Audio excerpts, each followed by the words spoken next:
Before we dive into one of the most surreal and fascinating roster moves in recent NFL history, please take a second to hit that like button on the video. It helps the algorithm get this news to more fans. Also, I want to see exactly where the horseshoe support is coming from today. Drop your name and your city in the comment section below so we can see which part of the map is locked in on the Indianapolis Colts. We need to talk about what just happened in Seattle, and more importantly, how it happened. When the news broke that Daniel Jones had suffered that torn Achilles, the mood inside the facility was obviously heavy. Losing a starting quarterback late in the season is usually a death knell for a team's playoff aspirations. However, what happened next wasn't just a desperation signing. It was a calculated, strategic maneuver that relies heavily on a specific relationship. I'm talking about the return of Philip Rivers. At 44 years old, Rivers didn't just sign a contract on December 10th. He started an NFL game 4 days later. My sources tell me that this wasn't about finding the best athlete available. It was about finding the only mind capable of processing Shane Steichen's offense without a training camp. This goes back to their time together with the Chargers. The terminology, the protection checks, the route adjustments, it is a language they both speak fluently. To understand why Rivers looked comfortable against the Seahawks despite a 5-year hiatus, you actually have to look at a high school classroom in Fairhope, Alabama. I've learned that while Rivers was taking snaps in Seattle, about 60 players from his St. Michael Catholic High School team were packed into a room back home, watching every play. This isn't just a feel-good story, it's a schematic revelation.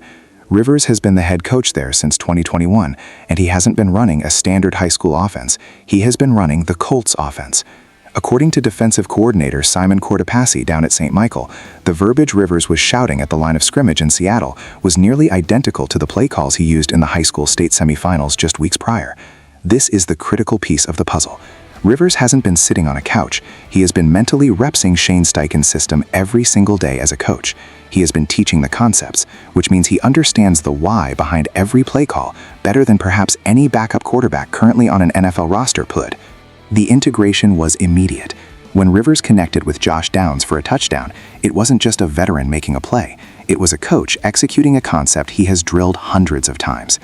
The reaction from his players back in Alabama, describing the room as exploding like a basketball gym, speaks to the connection he has, but it also highlights the seamless nature of this transition. Noah Moss, a senior running back for Rivers who is committed to NC State, noted that seeing Rivers out there felt like watching a teammate. But from a football perspective, Moss pointed out something fascinating: the offensive structure. Moss mentioned that their high school offense isn't about drawing plays in the dirt, it's about complex, game plan-specific play calling. This confirms what we know about Steichen's aggressive multiple-look offense.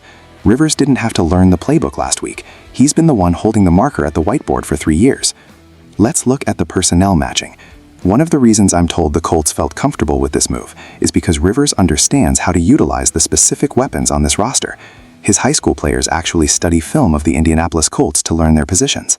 Moss, for example, watches tape of Jonathan Taylor to understand checkdown mechanics and route running out of the backfield. The wide receivers at St. Michael Catholic model their game after Alec Pierce and Michael Pittman. This means that when Rivers stepped onto the field in Seattle, he was essentially working with the Pro Bowl versions of the players he coaches every day. He knows exactly where the X receiver is supposed to be on a dig route because he's been screaming at high school kids to run it at that exact depth. He knows exactly when the running back is the outlet option because he designed the install for it. The mental processing speed was there because the system never left him. The feedback I'm getting from inside the Colts organization is that Rivers' command of the huddle was instantaneous. You have to remember, this is a team that was reeling from the loss of Daniel Jones. They needed stability. Rivers brings an alpha leadership style that you cannot replicate. When he threw that touchdown to Downs, it legitimized the entire operation.